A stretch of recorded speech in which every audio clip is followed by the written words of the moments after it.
बिस्मिल्लाहिर्रहमानिर्रहीम। अस्सलाम वालेकुम नाज़रीन, आप देख रहे हैं प्रोग्राम CPA 10 और मैं हूं आपकी मेज़बान अना यूसुफ। उम्मीद है कि आप सब लोग ठीक ठाक होंगे। वीकेंड है जी आज, और वीकेंड आप सभी लोग अच्छे तरीके से प्लान कीजिएगा। मौसम भी बड़ा ज़बरदस्त है, तो मौसम के साथ साथ जी छुट्टी जब आ जाए तो वो दोनों चीज़ें इम्तज़ाज जब मिल जाता है तो बहुत ही अच्छा हो जाता है। खैर, आज के प्रोग्राम की कुछ समरी आपके साथ मैं शेयर कर दूँ जी। खबरें भी डिस्कस होंगी और हमारे सेगमेंट्स भी होंगे, और आज आपकी बात कराएंगे माहिरीन से। माहिर डॉक्टर्स हमारे साथ मौजूद होंगे जो कि अपनी माहिराना राय से आपको आगाह करेंगे कोविड की मौजूदा सूरत हाल भी, और आपने एहतियात क्या करनी है, किस कदर संगीन हो सकती है और आने वाला वक्त प्रेडिक्शन क्या है, वो जी हमारे माहिरीन हमारे साथ गुफ्तगू में शामिल होंगे 11:05 पर। फ़िलहाल हम प्रोग्राम का आगाज़ कर रहे हैं आज की अच्छी बात से। नहमदुहु व नुसल्ली अला रसूलिहिल करीम, अम्मा बाद। मेरे दोस्तों, बुज़ुर्गों, भाइयों, मेरी बहनों, रसूल अकरम सल्लल्लाहु अलैहि व आलिहि वसल्लम ने फरमाया, पाँचवा वो शख्स जिसे क़यामत के दिन अल्लाह के अर्श का साया नसीब होगा, वो खुश नसीब इंसान है, ज़करल्लाह खालियन फ़फ़ाज़त ऐनाहु, जो अल्लाह को इस तरह याद करता हो कि उसकी आँखों से आंसू जारी हो जाते हों। मेरे भाइयों, आज हम दुनिया वालों के सामने तो रोते हैं, ज़रा सी मुसीबत आ जाए जहाँ रोना चाहिए वहाँ नहीं रोते। मेरे भाइयों, थोड़ा वक्त रोज़ाना निकाला करो अल्लाह की याद में, और इस तरह अल्लाह को याद किया करो, आपकी आँखों से आंसू भी जारी हो जाएंगे। इसकी वजह से अल्लाह आपको क़यामत के दिन अपने अर्श का साया नसीब फरमाएगा। अल्लाह मुझे भी आपको भी ज़िक्र करने की तौफ़ीक़ अता फ़रमाए। व आख़िरु दावाना अनिल हम्दुलिल्लाहि रब्बिल आलमीन। ब्रेक लेंगे, ब्रेक के बाद आपको शो में एक बार फिर से ज्वाइन करेंगे, हमारे साथ ही रहिएगा।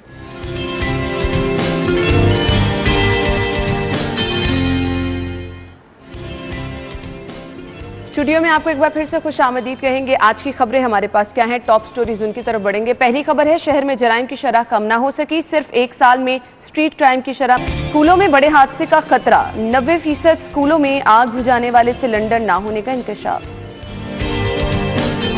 3 साल बाद भी फंड्स के दम दस्तियाबी, फिरोजपुर रोड की तरफ नए सीवरेज का मंसूबा लटक गया।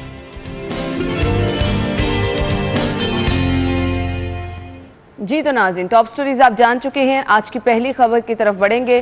शहर में जराइम की शरह कम ना हो सकी। एक आइडिया था शहर को सेफ सिटी बनाने का, जिसके तहत शहर में कैमरे भी लगाए गए और सेफ सिटी बनाने की कोशिश की गई, जो कि पूरा ना हो सका। खैर, दूसरी तरफ हमने देखा कि फोर्सेस, कहीं डॉल्फिन, कहीं पीरू फोर्स, और ये सब चीज़ें क्यों लेकर आई गई, इन फोर्सेस का क़याम क्यों अमल में लाया गया कि शहरियों में एहसास तहफ़्फ़ुज़ को कायम किया जाए। शहरियों का एहसास तहफ़्फ़ुज़ फिर कहाँ है, आप सभी लोग जानते हैं। लोग अपने घरों में महफूज नहीं हैं, घर की दहलीज़ों पे महफूज नहीं हैं। कारोबार, आपको हम डिफरेंट खबरें दिखाते हैं कि जी मोबाइल शॉप में चोरी डकैती की वारदात, फलां कारोबारी शख्स जो है, फलां ताजिर अपनी दुकान में गया तो दुकान से पता चला जी कि वहाँ चोरी डकैती हो चुकी है। ये चीज़ें आम होती चली जा रही हैं। अब 1 साल का डेटा है जिसके मुताबिक क्राइम की शरह में 70% इजाफा हुआ है। कौन जिम्मेदार है? खोखर साहब। बिल्कुल, अब तो ना ये बात हो गई है कि जो घर की दहलीज पर आप खड़े हो, आपने घर के बाहर खड़े हो, तो आपको खतरा होता है कि यहाँ आकर कोई डाकू आपका मोबाइल छीनेगा। और ये होता भी है गली मोहल्लों में वारदातें। सबसे ज्यादा टारगेट आजकल लोग करते हैं, जब डाकू आते हैं तो वो अगले के बंदे को कहते हैं मोबाइल निकाल दो। हाँ, ये तो हर गली मोहल्ले की कहानी है कि जिसके पास में मोबाइल होता है, कम से कम 10,000 कीमत का तो मोबाइल होता ही है ना, इससे कम तो होता नहीं। जाने दे 10,000 का कौन सा मोबाइल आता है आज? 10,000 का मोबाइल ही नहीं आता जी। कम से कम 25-30 हज़ार से कम कोई आम सा मोबाइल नहीं। कीमत मैं बता रहा हूँ, की बात करें ऐसे ही है। कम से कम कीमत मैं बता रहा हूँ। तो इसलिए वो डाकू फौरी तौर पर मोबाइल मांगते हैं कि मोबाइल दे दीजिए। अब किसी मेडिकल स्टोर पर जाएं या किसी डॉक्टर के पास जाएं, क्लिनिक के बाहर जाएं, या पार्किंग में गाड़ी खड़ी करें या घर के बाहर जाकर गाड़ी पार्क करें, तो वो फौरी तौर पर खतरा होता है कि कोई डाकू आएगा, आकर मोबाइल छीन कर जाएगा और फिर कहेगा जितने पैसे हैं निकाल दो, निकाल दो। और वो थोड़े पैसे भी लेकर भाग जाते हैं, जितने पैसे जेब में होते हैं निकाल कर लेकर भाग जाते हैं। पहले जमाने में होता था कि डाकू जो है बड़ी बड़ी वारदातें करते थे, बड़े बड़े अमीर घरों में जाकर डाके डालते थे, बड़े बड़े डाके लगाकर डाके डालते थे। अब तो गली मोहल्लों में डाकू आगे हैं। बिल्कुल ऐसे और ये सवाल ऐसे, ये पुलिस की नहली जो है ना, ये सामने आई है कि पुलिस कुछ भी नहीं कर रही। और पुलिस का जो सबसे बड़ा बात है कि पुराने जमाने में हम जब छोटे होते थे तो हम देखते होते थे कि पुलिस पैदल गश्त किया करती थी, ऐसे ही। और अब गश्त का सिस्टम ही खत्म हो गया। जब गश्त का सिस्टम तो बकायदा उन्हें गाड़ियां मिल गई हैं, मैंने वही कहा, पीरू फोर्स है, डॉल्फिन फोर्स है, आपके पास गली मोहल्लों के अंदर कैमरे लगे हुए हैं, उसमें तस्वीरें। अच्छा शाहीन साहब, आपने सुबह देखा होगा, जैसे आपसे सुबह सुबह निकलते हैं, ये डॉल्फिन वाले एहलकार जो है ये आपको बड़े मटर गश्त करते बाइक्स पे नजर आते हैं। लेकिन बाज एहलकार ऐसे भी हैं कि जो करने के बाद ना, फॉर्मेलिटी पूरी करने के बाद एक साइड पे खड़े होकर आपस में गुफ्तगू भी वो कर रहे होते हैं। बिल्कुल। लेकिन एक बात हमें ये समझ नहीं आती कि जब एक सीसी कैमरे के अंदर एक तस्वीर आ जाती है और आदमी अगर चाहे ये पुलिस पकड़ना चाहे तो पकड़ सकते हैं, लेकिन कोई जो है वो नहीं पकड़ते। और फिर ये होता है कि उसकी जो वारदात होती है वो किसी दूसरे के ऊपर जो है वो डाल के अपनी एक फारिग कर दिया जाता है कि भाई तफ्तीश हमने जो है वो मुकम्मल कर ली है। अभी हाल ही में मैं आपको बताऊं कि क्योंकि मैं तो कोर्ट की रिपोर्टिंग करता हूँ ना, तो वहाँ पर एक केस पेश हुआ जिसमें एक आदमी लड़का है जिसको रायविंड की साइड से पकड़ा गया और उसके चोरी में उसने एक मोटरसाइकिल चोरी कर ली। अब उसके बाद ये है कि उसके घर वाले, उसके वकील ये बताते हैं कि इसने एक चोरी तो इसने कर ली है, लेकिन अब जो भी कोई चोरी लाहौर में होती है मोटरसाइकिल, तो वो उसके ऊपर डाल देते हैं। वो अभी उसकी एक इसमें जमानत होती है, 6 FIR उसकी आ जाती हैं। अच्छा। फिर वो 6 की वो करवाते हैं, तो फिर उसके बाद उनकी जो FIR, ये ऐसा है भी, ये पुलिस ये सब कुछ वो कहते हैं जी ये पुलिस जो है वो ऐसे करती है, उन्हें मुलजम को मिलता नहीं है, तो वो कहते हैं कि ये बंदा इसके पीछे कोई नहीं है, इसके ऊपर जो है ना वो डाल दिया जाए, FIR डाल दी जाए, तो वो अदालतों में जमानतें कर रहा है। अब मेरा ख्याल है उसकी कोई 15 उसकी जो FIR हैं उसकी जमानतें हो गई हैं, और मज़ीद वो कह रहे हैं कि अभी हम जमानत कर रहे हैं, मुचल के जमा करवाते हैं। अभी वो कह रहा है कि जी अभी मज़ीद इसकी 6-7 और भी FIR हैं। जो लाहौर में एक आदमी जो जेल के अंदर भी बंद है, उसके ऊपर भी उन्होंने जो है वो तो अंदाजा करें कि यहाँ पर क्राइम इस तरह हो रहा है कि जब मर्जी जिसके साथ जो मर्जी डाला जाए। अच्छा, किसी टाइम में पोश इलाकों में शाहीन साहब आप जानते हैं कि वारदातें सिर्फ पोश इलाकों में सुना जाता है। जी बिल्कुल। अब तो राहगीर जाते जाते लुट जाता है, पता नहीं चलता। बिल्कुल, अब तो छोटे छोटे गली मोहल्लों में वारदातें शुरू हो गई। अब मैं अगले दिन टीवी पर हमारे रोजाना चलती है, हमारे इरफान मलिक साहब रोजाना खबरें देते हैं ये क्राइम के वाले से, अहमद चौधरी साहब खबरें देते हैं कि गली में फलां में वारदात होगी, फलां में वारदात होगी, और CCTV फुटेज भी आ जाती है, पुलिस फिर भी नहीं पकड़ सकती, और डाकू शनाख्त भी हो रहा था। अच्छा, मुझे समझ नहीं लगता, आप एग्री करेंगे शाहीन साहब, जितनी जिद्दत की तरफ हम जा रहे हैं ना, जितनी फोर्सेज आ रहे हैं, जितना हम कह रहे हैं CCTV कैमरे लग गए हैं, ये जराइम कम होने के बजाय उतने ही बढ़ते जा रहे हैं कि चोर डाकू उससे भी स्मार्ट होते जा रहे हैं। नहीं, बिल्कुल सही है। आप देखें कि जो डकैती जब होती है ना, एक आदमी देख रहा है कि सामने मेरे कोई छीना, हिम्मत नहीं करते, आगे नहीं जाते। वो कहते हैं अगर हम आगे जाएंगे तो हमें बाद में पुलिस ने हमें जो है वो इन्वॉल्व कर लेना है, और उसकी तरफ उसकी ना वारदात होती है, वो खड़ा लुट ही जाता है और लोग आगे नहीं आते। और यही है कि लोगों का एतमाद जो है वो खत्म होता जा रहा है, एतमाद खत्म होता जा रहा है। दूसरा ये भी है, यहाँ पर कानून नाम की कोई चीज नहीं है। हर किसी को पता चलता है फलां बंदा चोरी डकैती कर रहा है, खुलेआम घूम रहा है, इसको तो कोई पूछने वाला नहीं, तो हम क्यों पीछे रहे। ऐसा ही है, बिल्कुल ऐसे ही, बिल्कुल। और वाले से जो पुलिस है 15 पर कॉल करे तो पुलिस बड़ी लेट आती है, अगर लेट आती है तो वो जिसकी डकैती होती है तो उसको मशकूक समझती है, उसकी वारदात का FIR ही दर्ज नहीं होती। और अगर मुझे ये बताइएगा, ये जो पुलिस अफसरान बार बार तब्दील किए जाते हैं, पंजाब पुलिस में 27 अफसर तब्दील, लाहौर में भी उखाड़ पे छाड़ जो है वो की जा सकती है, हुई भी है माजी में। ये जो IG की तब्दीली से लेकर नीचे अफसरान तब्दील होते हैं, मकसद क्या होता है? लॉ एंड ऑर्डर की सूरत हाल कोई नहीं देखता, जराइम बढ़ते चले जा रहे हैं, ये अफसरान को क्यों तब्दील किया जाता है? जी बिल्कुल, ऐसे आए रोज अफसरान को तब्दील किया जा रहा है, और बगैर किसी वजह के खास तौर पर जो पुलिस अफसरान है वो तब्दील हो रहे हैं। हालांकि होना ये चाहिए कि हर पुलिस अफसर की 2 से 3 साल टर्न्योर जो है ना पूरा कराया जाए, और टर्न्योर के बाद उसका देखा जाए कि उसने इस दौरान क्या काम किया, उसकी कारकर्दगी क्या रही है, उसकी कारकर्दगी उसकी प्रमोशन से लिंक की जाए, उसकी ACR से लिंक की जाए, ताकि लोगों को पता चले कि ये अफसर ने इस अरसे में काम किया, ये सही किया, ये गलत किया। अभी वो बेचारा लगता है, अब एवरेज जो है पुलिस की ट्रांसफर पोस्ट की वो 4 से 5 महीने है एवरेज। 4 से 5 महीने बाद अफसर का ट्रांसफर हो जाता है, और समझ भी नहीं आती वजह क्या होती है। जब एक जिले में अगर एक जिले में या एक जगह पर सीट पर एक अफसर ने काम हो गया था, तो उसको दूसरी सीट पर क्यों लगाया जाता है? तो ये एक सवालिया निशान है कि अगर वो सही तरह असल में अफसरान जो है वो भी आके अपनी इलाके का मायना ही कर रहे होते हैं, देखते हैं कि क्या है। अभी वो जब वो समझता है तो उसका तबादला कर दिया जाता है, और उनको मौका ही नहीं दिया। यही वजह है ना, ये जराइम जो बढ़ रहे हैं, ये वजह ये है कि एक जो इलाके में कोई डकैती करता है उसे पता है हमारा अफसर तो तब्दील हो जाएगा, पुलिस ने आना नहीं है, ना उनके ऊपर कोई अफसर ऐसा होगा कि जो पूछेगा, लिहाजा करते जाएं। आम तासुर पता क्या होता है शाहीन साहब, मैंने तो ये सुन रखा है, और हमारे जितने भी क्राइम रिपोर्टर्स हैं, इरफान साहब भी, आबिद भी कहते हैं जिस इलाके में चोरी डकैती हो रही होती है वहाँ के SHO को तमाम खबर होती है। हाँ, और वो जानबूझ के आंखें बंद किए बैठता है। तो फिर इनको पकड़ने वाला क्यों कोई नहीं है जब ये सिस्टम चेक एंड बैलेंस नहीं ना है। बिल्कुल असल में ये जब उनके अफसर ही तब्दील हो जाएंगे। हाँ। अब एक SHO काम कर रहा है, उसके ऊपर जो SP लगे हुए हैं या DIG हैं, उनको आप फौरी तौर पर तब्दील कर देंगे जब उन्हें पता कि हमारे अफसर ही नहीं है, हमारे सर के ऊपर है, तो फिर ये कुछ तो और एक अफसर जब ग्राउंड रियलिटी को समझता है, उस इलाके के उसको क्राइम का समझ आती है कि इस इलाके में कौन कौन से डकैती वारदात कर रहे हैं, कौन कौन से गैंग मुतरक है, कौन कौन से इसमें लोग इन्वॉल्व है क्राइम में, तो उसको ट्रांसफर कर दिया जाता है। अभी वो बजाय के वो डाकुओं को पकड़े, चोरों को पकड़े, को अपनी कारकर्दगी दिखाए, उसको वो कंट्रोल नहीं होगा। कभी कराची में ये हालात सुनने को मिलते थे जो अब शहरी लाहौर में भी हालात देखे जा रहे हैं।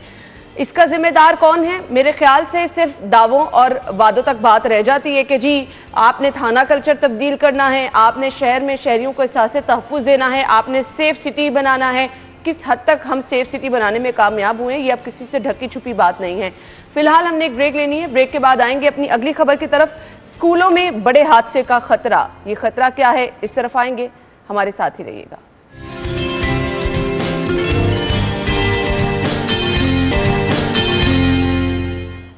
स्टूडियो में आपको एक बार फिर से खुश आमदीद कहेंगे। खबर हमारे पास है, स्कूलों में बड़े हादसात का खतरा है। 90% स्कूलों में आग बुझाने वाले सिलेंडर ना होने का इंकशाफ हुआ है। ये बहुत बड़ी कोताही है, नाअहली है। ये नाअहली किसकी है? जो बड़े बड़े दावे करते हैं कि जी स्कूलों में सहूलियात दी जाएंगी। तो सबसे बड़ी चीज़ जो कि आपकी जान का खतरा है उस पर ही जो है वो उसको मामले को नज़रअंदाज किया जा रहा है। खोखर साहब क्या कहेंगे? जी बिल्कुल, स्कूलों में फौरी तौर पर हुकूमत पंजाब को जहाँ बजट इतना बड़ा रखा हुआ है, सबसे बड़ा बजट स्कूलों पर जाता है, एजुकेशन पर जाता है। और सबसे ज़्यादा तादाद जो है स्कूलों की है, तकरीबन टीचरों की भी तादाद जो है वो 4 लाख से ज़्यादा तादाद है, और बच्चों की तादाद भी लाखों में है, बल्कि करोड़ों में बच्चों की तादाद। तो लिहाजा फौरी तौर पर स्कूलों में तमाम में, खास तौर पर सरकारी में और ख़ास तौर पर प्राइवेट में, दोनों में जो है आग बुझाने के हालात गवर्नमेंट को फौरी तौर पर मुहैया करने चाहिए। और इस सिलसिले में सेक्रेटरी जो स्कूल एजुकेशन गुलाम फरीद है उनको फौरी तौर पर बजट मुख्तसर करना चाहिए। अच्छा, बजट होगा भी, लेकिन इसको प्रायोरिटी नहीं समझा जा रहा। शाहीन साहब, हमारे सामने बड़े बड़े वाकयात हो चुके हैं आग लगने के, फिर भी हम इन मामलों पर कॉम्प्रोमाइज करते हैं। देखिए, जो छोटे बच्चे हैं ना, इनकी जानों को बचाना जो है ना, ये हुकूमत का जो है वो बिल्कुल आपने सही कहा। और हर स्कूल के अंदर पाबंद करना चाहिए कि वहाँ पर ये आलात जो हैं वहाँ पर होने चाहिए। लेकिन आप अक्सर स्कूलों में चले जाएं, वहाँ पे ये आलात आपको नजर नहीं आते। रहम करे, कभी भी कहीं पे शॉर्ट सर्किट का कोई ऐसा वाकया हो सकता है, आपके पास कोई हिफाजती इक़दाम ही मौजूद नहीं होगा। है। और उसके बाद दूसरा ये है कि गवर्नमेंट को भी ये है कि अगर वो कोई चीज़ मुकर्रर करते हैं तो वहाँ पे करप्शन का जो आंसर है वो भी सामने आ जाता है, जिसकी वजह से अगर कोई चीज़ मुकर्रर की जाती है कि इतने मालियत का सामान ख़रीदा जाए, उसमें से भी करप्शन शुरू हो जाती है। तो ये है कि इन चीज़ों को इनका सदेबाब होना चाहिए, बच्चों के मुस्तकबिल को सामने रखना चाहिए। बच्चे छोटे हैं, इन्होंने कल को बड़े होना है, इनकी हिफाजत करना हमारा और हुकूमत का जो है वो फ़र्ज़ है। बिल्कुल ऐसा ही है। अच्छा जी, यहाँ पर आपने देखा खोखर साहब, बड़े बड़े वाकयात हुए। LDA का वाकया हमारे सामने, फिर हफीज़ सेंटर में शॉर्ट सर्किट आग लगने के वाकयात हुए। इसके बावजूद हम ये इंश्योर नहीं करते हैं कि जहाँ कहीं पे बड़ी बिल्डिंग्स हैं, जहाँ पे स्कूल कॉलेजेस हैं, वहाँ पर इन आलात की जो है वो फराहमी को यकीनी बनाया जा सके। जिम्मेदार कौन होता है? जी, इस हवाले से मैं समझता हूँ कि अदारे जो है वो सिविल डिफेंस जो अदारा है या दूसरे जो गवर्नमेंट के अदारे हैं, जिनकी ये ड्यूटी है कि वो इंश्योर करे, चेक करे और गाह बगाह इंस्पेक्शन करे, और उनको सर्टिफिकेट भी गवर्नमेंट जारी करती है कि जो सेफ्टी आलात जो है वो लगे हुए हैं या नहीं लगे हुए। तो उस हवाले से फिर उसको बिल्डिंग कंट्रोल वाले भी डील करते हैं। इस हवाले से वो बकायदा तौर पर जिनकी जिम्मेदारी है वो वहाँ पहुँचते नहीं। खोखर साहब, वक्त कम है। Thank you so much Shaheen साहब, आपके वक्त का भी शुक्रिया। नाज़रीन, हम एक ब्रेक लेंगे, ब्रेक के बाद आप हेडलाइंस जानिए, फिर शो में हाजिर होते हैं।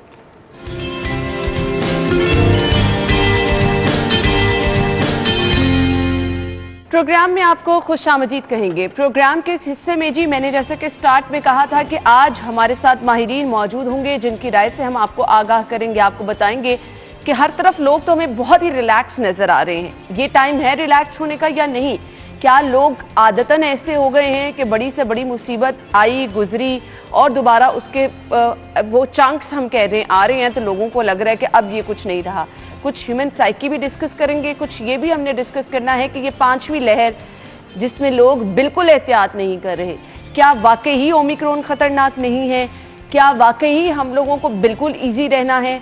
और ये भी जानने की कोशिश करेंगे कि जो लोग वैक्सीनेशन करवा रहे हैं उनको कोविड हो रहा है, वो कह रहे हैं कि जी हमने तो वैक्सीनेशन करा ली और फिर भी हम कोरोना का शिकार हो रहे हैं।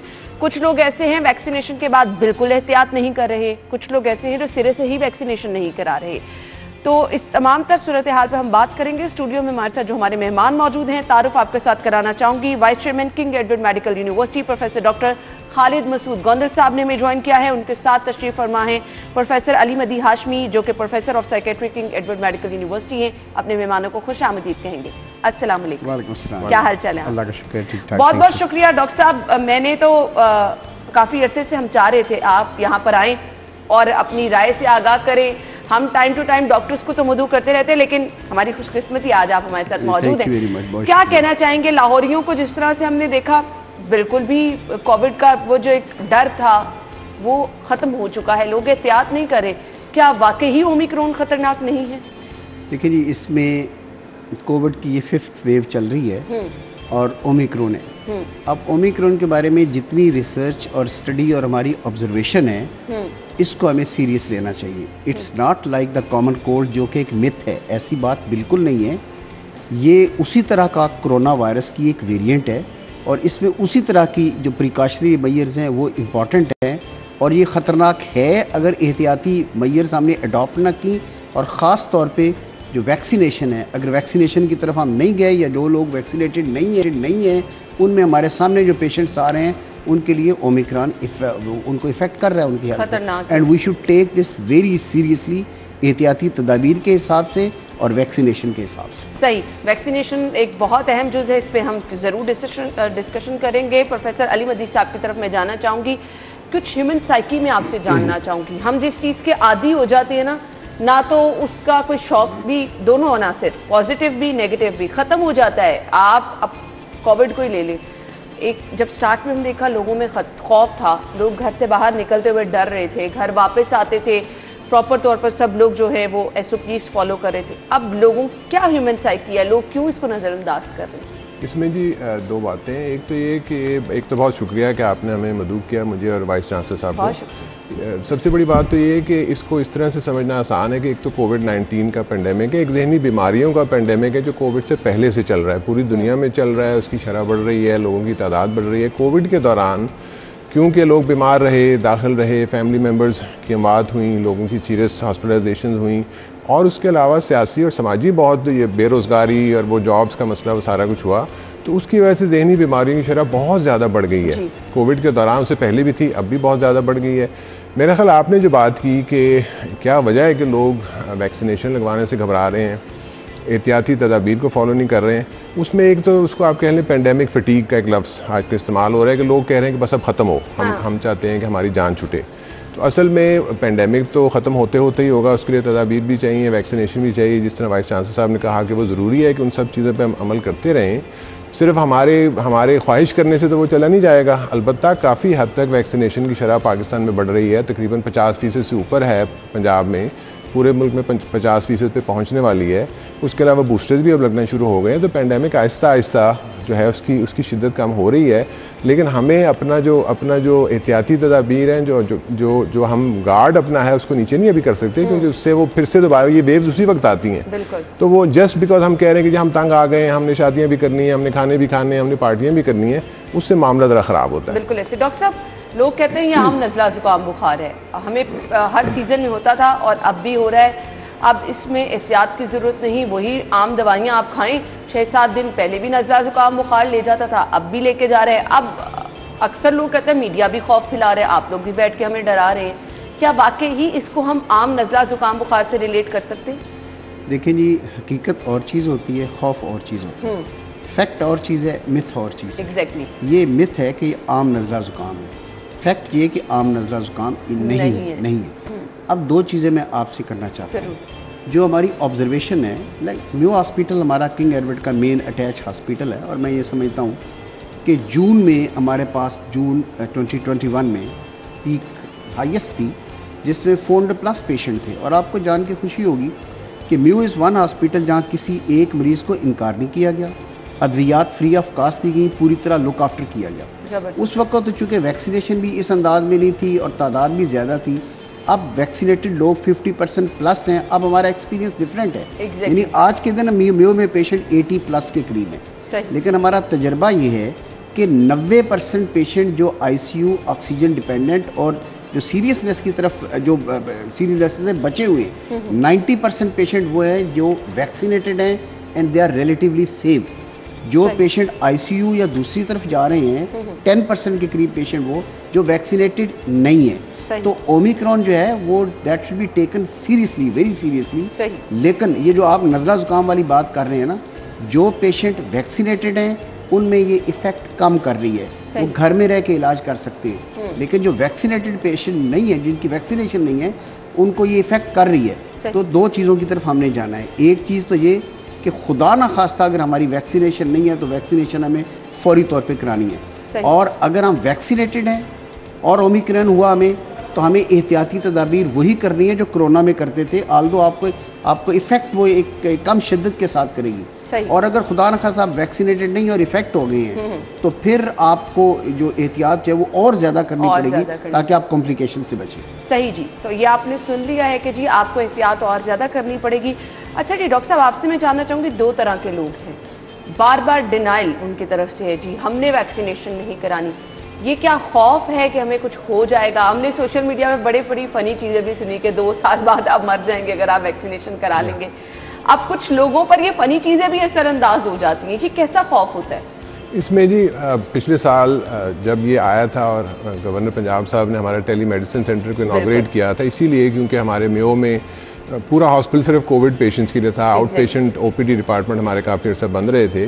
तो उस दौरान में जब हमने अपने डॉक्टरों के लिए, नर्सों के लिए, हेल्थ केयर वर्कर्स के लिए वाइस चांसलर साहब की सरपरस्ती में कुछ एजुकेशनल प्रोग्राम्स किए थे, तो उसमें हमने ये बताया था कि एक तो पेंडेमिक का नाम दिया जाता है, एक इन्फोडेमिक भी साथ ही फैलती है। इन्फोडेमिक मीनिंग मिस इन्फॉर्मेशन, गलत इन्फॉर्मेशन या डिस इन्फॉर्मेशन, जानबूझ के गलत इन्फॉर्मेशन का फैलाव। और ये सिर्फ पाकिस्तान तक महदूद नहीं, ये पूरी दुनिया में हो रहा है, अब भी हो रहा है। आप देख लें कि अमेरिका में, यूरोप में, कनाडा में जुलूस निकल रहे हैं कि हमने वैक्सीनेशन नहीं लगवानी। हमने अभी वो जो बेचारे जो ट्रूडो साहब हैं वो छुपे बैठे हैं कि वो कह रहे हैं कि जी हम वैक्सीनेशन नहीं लगवाएंगे, ख़त्म किया जाए सारे रिस्ट्रिक्शंस को।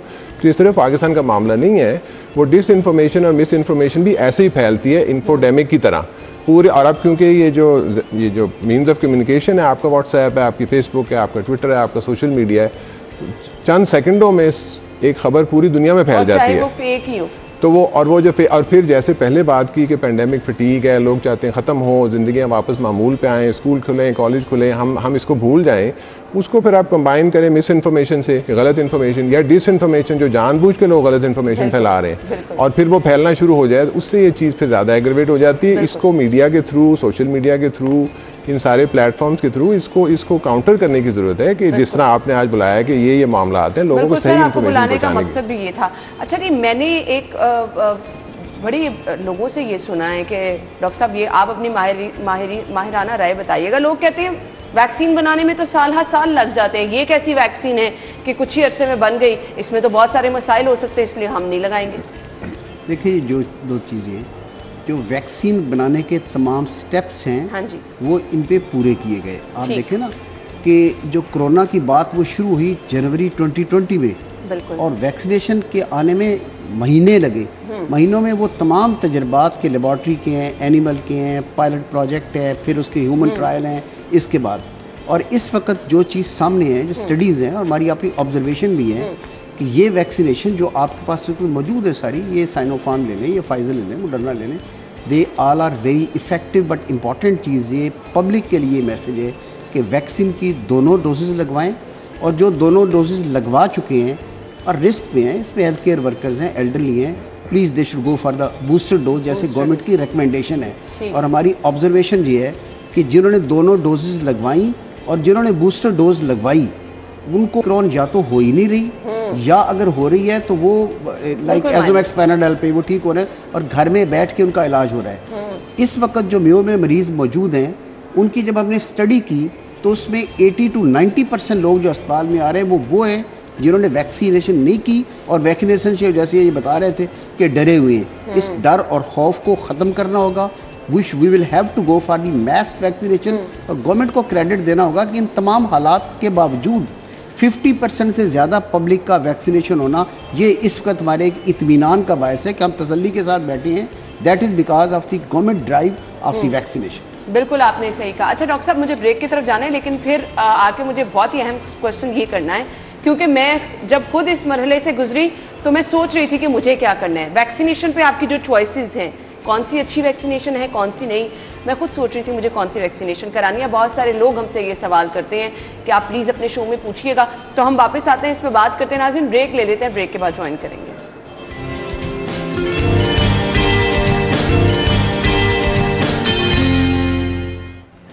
ब्रेक के बाद आपको एक बार फिर से खुशामदीद कहेंगे। ब्रेक में भी हम बात कर रहे थे, डॉक्टर साहब कह रहे थे कि हर सूरत वैक्सीनेशन तो आपको करानी है। अब बहुत सारे लोग जो ये पूछते हैं कि वैक्सीनेशन कौन सी करानी, क्योंकि आपके पास ऑप्शंस मौजूद हैं। हर किसी की कोशिश है जो सबसे ज़्यादा इफेक्टिव है वो वैक्सीनेशन कराई जाए। डॉक्टर साहब, ऐसा है कि कोई वैक्सीनेशन ऐसी भी है जो कि सबसे ज़्यादा इफेक्टिव है और लोग कहते हैं कि जी हमने यही लगवानी? देखिए, सबसे पहली चीज़ तो ये है कि वैक्सीन सबसे ज़्यादा इफेक्टिव है, ठीक है, as compare to the non vaccination. हाँ, लिहाजा जो भी available vaccine recommended by the government है वो इफेक्टिव है, वो ठीक है। ठीक है। मैं अपना तजुर्बा बताता हूँ कि शुरू में जब वैक्सीनेशन स्टार्ट हुई तो चाइनीज साइनोफार्म वैक्सीन जी, और मैंने उसकी दोनों डोजेज लगवाई। ठीक है। इसके बाद बूस्टर डोज पे फाइजर रिकमेंड की गई हेल्थ केयर वर्कर्स को, तो फिर बूस्टर डोज के तौर पे फाइजर लगाई। ठीक। तो मैसेज ये है कि all these vaccine they are effective. आप इसमें साइनोफार्म जिन्होंने लगवाई है वो भी इफेक्टिव साबित है, फाइजर लग रही है वो भी इफेक्टिव है। मैसेज ये है कि प्लीज़ गेट द वैक्सीनेशन, क्योंकि मैं आपको ये बात बताऊँ, एक और मिथ ये है कि वैक्सीन लग गई तो अब कोरोना नहीं होना। हाँ, मुझे वैक्सीनेशन की दोनों डोजेस के बाद कोरोना ने टच किया। अच्छा। लेकिन bye the grace of Allah Almighty मुझे हॉस्पिटलाइज नहीं होना पड़ा। हाँ, और वो यही वजह थी कि आप वैक्सीनेशन करा चुके थे। ऑक्सीजन जो है वो ड्रॉप हुई, माइल्ड सी डिजीज हुई, और जो घर रह के मैंने अपने आप को आइसोलेट किया, ठीक हो गया। डॉक्टर साहब, लोगों की आसानी के लिए ये समझा दीजिएगा कि अगर मैंने वैक्सीनेशन करा ली है तो मैं किस तरह से स्ट्रॉन्ग हूँ? देखिए जी, पहली चीज़ तो ये है कि वैक्सीनेशन की पहली डोज लगी, फिर दूसरी डोज लगी, वो तकरीबन 21 से 28 डेज़ के बाद। ठीक। तो आपके अंदर जो एंटीबॉडीज़ हैं वो डेवलप हो जाती हैं, जो कि वायरस के अगेंस्ट फाइट करती है, और वायरस की एक तो शिद्दत को कम करती हैं और बाज़ का बीमारी को बिल्कुल ये ख़त्म करने में मदद देती है। आपकी अपनी इम्यूनिटी पे भी डिपेंड इम्यूनिटी, आपकी अपनी इम्यूनिटी तो है ही है, ठीक है, लेकिन उस इम्यूनिटी को मेंटेन करके बूस्टर करने में वैक्सीन का रोल है। और अगली इंपॉर्टेंट बात यह है कि बाज़ लोग इम्यूनो कम्प्रोमाइज्ड होते हैं, लाइक डायबिटीज़ है, हाइपरटेंशन है, एजिंग प्रॉब्लम है। तो इस सूरत में तो वैक्सीनेशन और उसकी बूस्टर डोज उतनी ही ज़्यादा इंपॉर्टेंट हो जाती है ऐसी बीमारी से बचने के लिए जिस बीमारी की कॉम्प्लिकेशन बहुत सीरियस हो सकती है। बिल्कुल, तो आप अंदाज़ा करें कि वैक्सीनेशन आपको कितना सेव रख सकती है। डॉक्टर साहब, आप कह रहे थे कि जी बहुत सारे लोग ऐसे हैं जो कहते हैं वैक्सीनेशन लगवानी नहीं है, और वैक्सीनेशन के हवाले से आप कह रहे थे कि ज़रूरी है ना वैक्सीनेशन लगवाना, तो सवाल ही पैदा नहीं होता।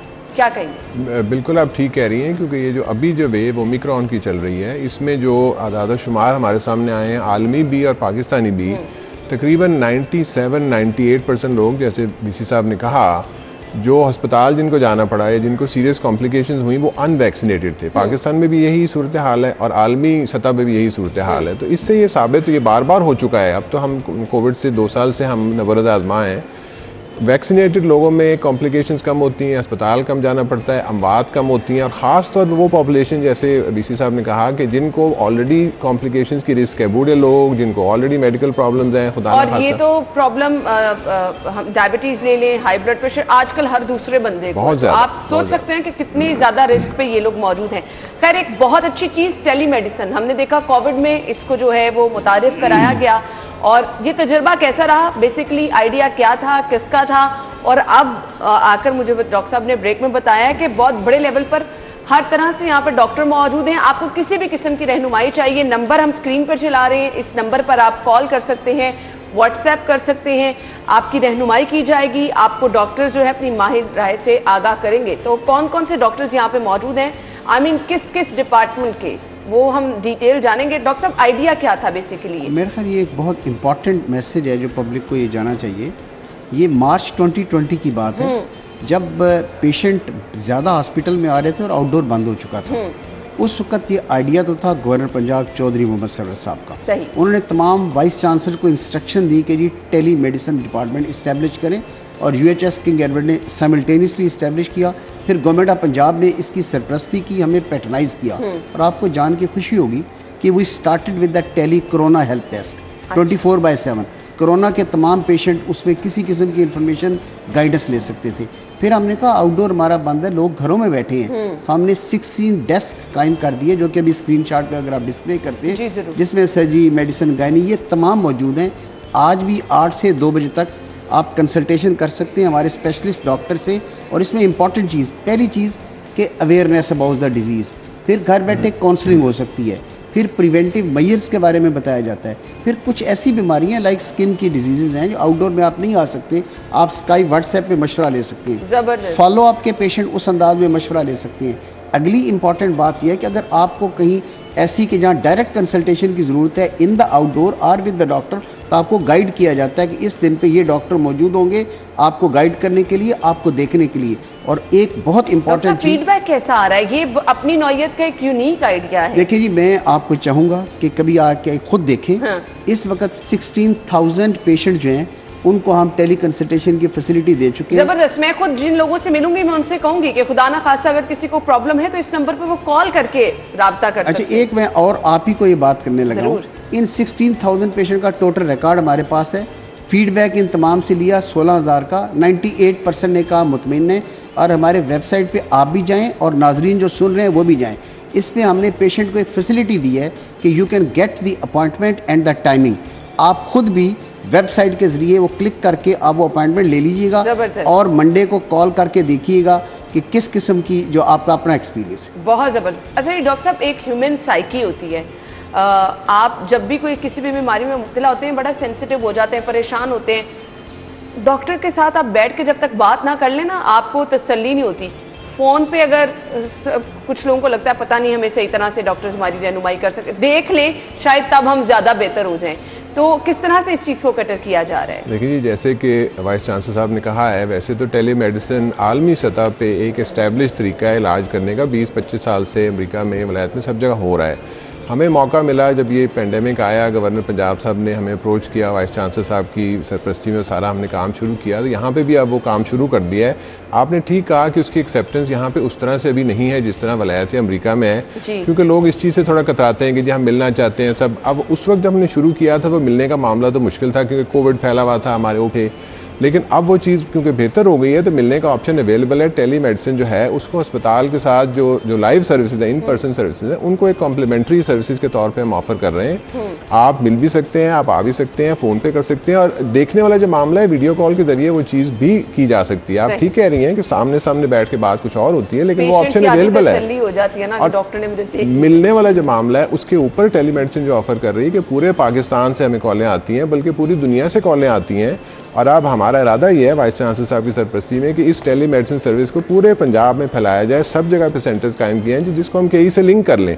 और हमारी एक्सपर्टीज़, हमारे लोगों का जो, हमारे डॉक्टरों की जो एक्सपर्टीज़ है वो सब छोटे शहरों में, गाँव में, सब जगह पर अवेलेबल हो।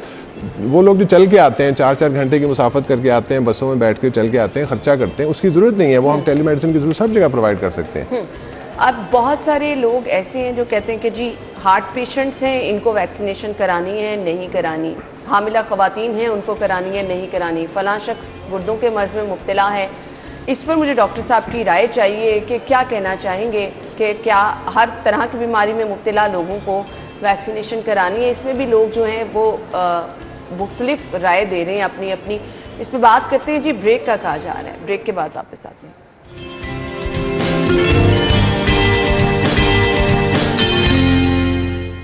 ब्रेक के बाद आपको एक बार फिर से खुश आमदीद कहेंगे, गुफ्तगू का सिलसिला आगे बढ़ाएंगे। और यहाँ पर मैं एक बार फिर से अनाउंस करती चलूँ नंबर टेली मेडिसिन का, जो कि डॉक्टर साहब ने हमारे साथ शेयर किया है। 8 बजे से 2 बजे तक आप इस पर कॉल कर सकते हैं। और बहुत ही ज़बरदस्त चीज़ जो डॉक्टर साहब ने अभी मुझे बताई है वो ये है कि जी यहाँ पर 30 माहिर डॉक्टर्स मौजूद होते हैं जो कि आपकी रहनुमाई कर सकते हैं। 8 बजे से 2 बजे तक आपने कॉल करनी है। 0321 0691 095 पर कॉल करके आप माहिर डॉक्टर से राय ले सकते हैं। डॉक्टर साहब, ये बहुत आपने ज़बरदस्त चीज़ बताई है और बिलाशुबा इसका क्रेडिट आपको जाता है कि माहिरीन आपको टेलीफोन कॉल पर ही आपकी रहनुमाई कर सकते हैं। इसमें मैं फिर क्रेडिट देता हूँ गवर्नमेंट ऑफ पंजाब को और गवर्नर पंजाब चौधरी मोहम्मद सरवर साहब को। और मैं आपको बता दूं कि इस वक्त 16 डेस्क है ना जी, हर डेस्क पे एक डॉक्टर मौजूद है, एक बैकग्राउंड में है और वो अपने स्पेशलिस्ट के साथ इन कांटेक्ट हैं।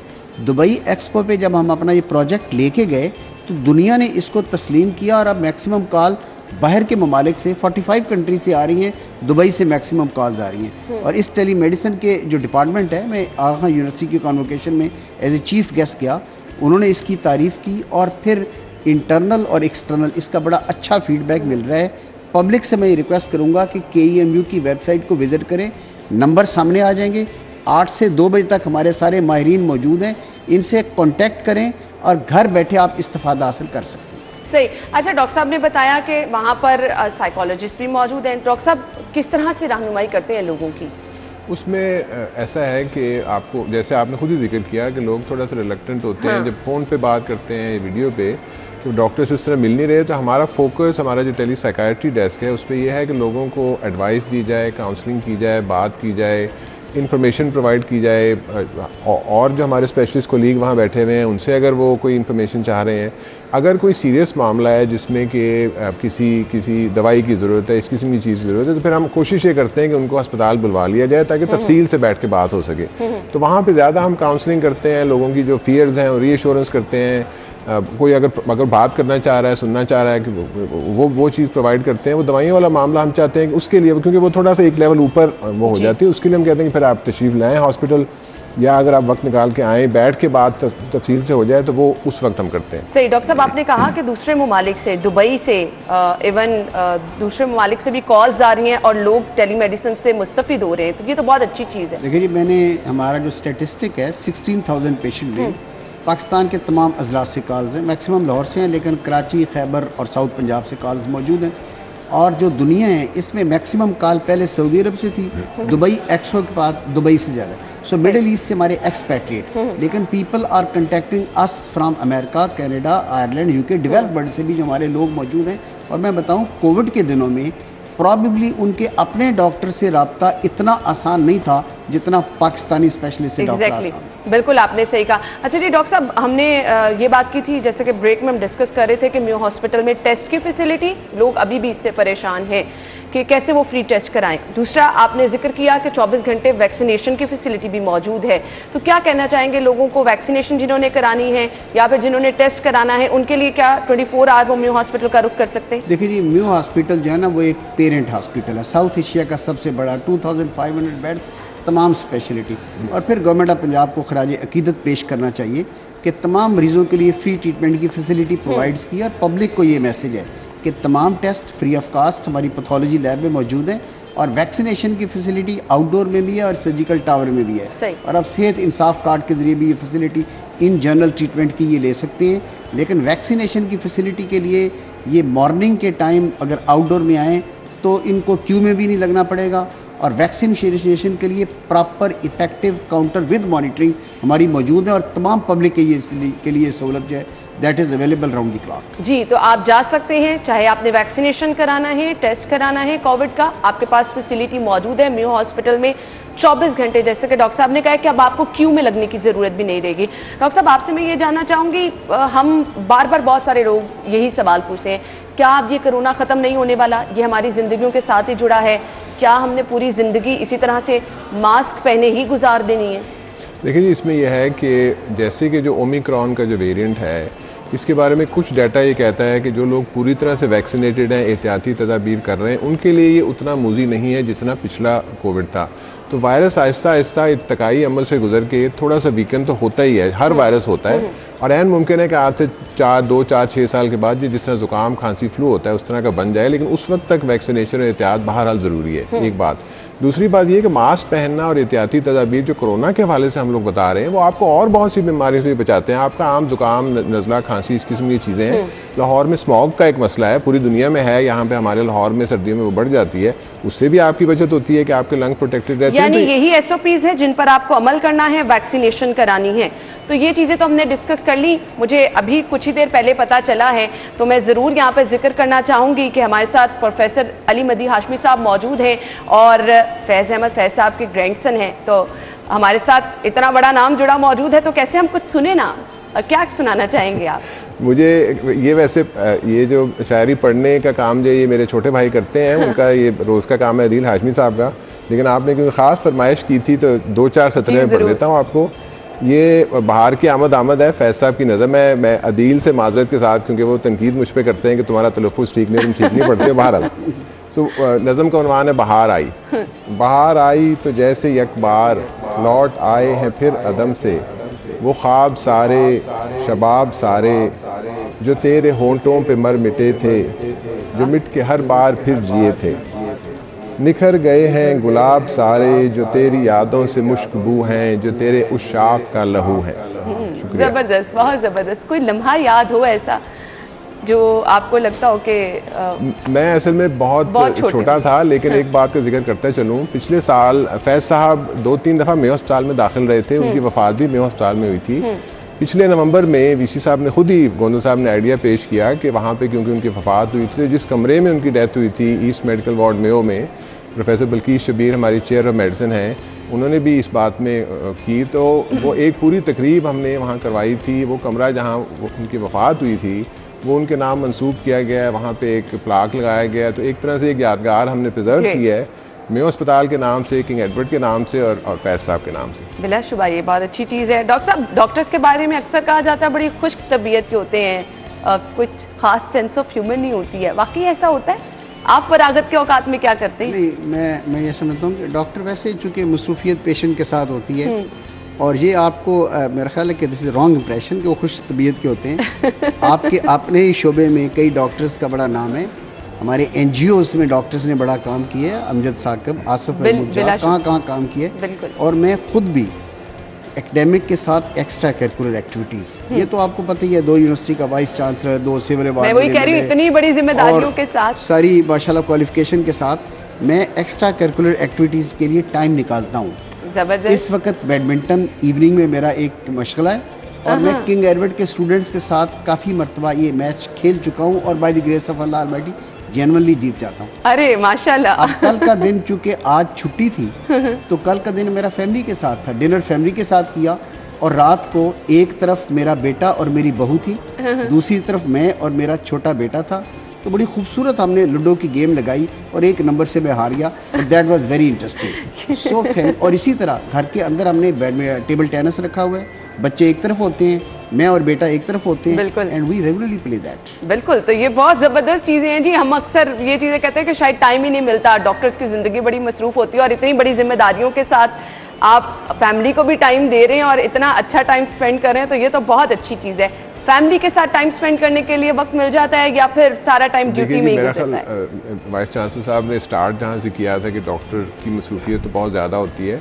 अभी रिसेंटली एक वो जो केस हुआ है जिसमें वो PUBG और वो सारा जो मामला हुआ है, उसमें हमने लिखा भी है वाइस KE की वसातत से कि उसमें एक जो प्रॉब्लम है वो ये है कि वालिदैन और बच्चों का एक ताल्लुक उस तरह फैमिली का ताल्लुक, क्योंकि स्क्रीनें आ गई हैं, सोशल मीडिया आ गया, सब चीज़ें आ गई हैं।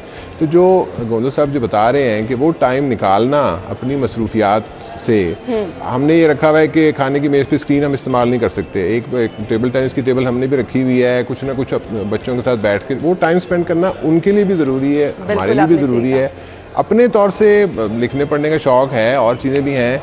इनके साथ बैडमिंटन की गेम भी खेल चुका हूँ, लेकिन ये चैंपियन प्लेयर थे कॉलेज के ज़माने में, तो मैं ज़्यादा इनके साथ मुकाबले में नहीं आता। अच्छा, गोंदल साहब के बारे में आज हमें ये चीज़ पता चली, आपने छुपा के रखा हुआ था ये मेरे ख्याल से। मैं कहता हूँ कि आपके इतने नौजवान एंकर बैठे हैं और ये जितने रिपोर्टर्स बैठे हैं, तो बेशक किसी वक्त सिंगल मेरे साथ लगा लें तो I am ready to play with. अरे वाह, ये तो डॉक्टर साहब ने खुलेआम चैलेंज दे दिया है। तो ज़रूर हम जी अपने लोगों को कहते हैं कि डॉक्टर साहब, तो ये आज वैसे मुझे पता चला, इससे पहले नहीं पता था। डॉक्टर साहब, वक्त कम है, मैसेज एक आपसे चाहिए, तो फिर हमें क्लोजिंग की तरफ जाना है। क्या कहना चाहेंगे लाहौरियों को खास तौर पर? देखिए जी, मैं आज के प्रोग्राम में चूँकि मेनली हमारा कोविड ही है, तो इस वसातत से मैं बात करूँगा कि प्लीज़ गो फॉर वैक्सीनेशन। जो अनवैक्सीनेटेड है, एहतियाती तदाबीर में सीरियस रहिएगा, मास्क, डिस्टेंस, हैंड सैनिटाइजेशन में उसी तरह एहतियात कीजिएगा, और अगर इन एहतियातों के साथ चलेंगे तो बहुत जल्द हम टोटल कोरोना फ्री हो जाएंगे। डॉक्टर साहब, आप क्या कहना चाहेंगे? वैक्सीनेशन लगवाएं, एहतियाती तदाबीर करें, और एक दूसरे को बर्दाश्त करना और एक दूसरे से मोहब्बत करने की कोशिश ज़्यादा करें। ये आपने अच्छा मैसेज दिया, थैंक यू सो मच, बहुत बहुत शुक्रिया आपके वक्त के लिए। नाज़रीन, अपना ख्याल रखिएगा, इजाज़त दीजिए, मंडे को मुलाकात होगी। अल्लाह हाफ़िज़।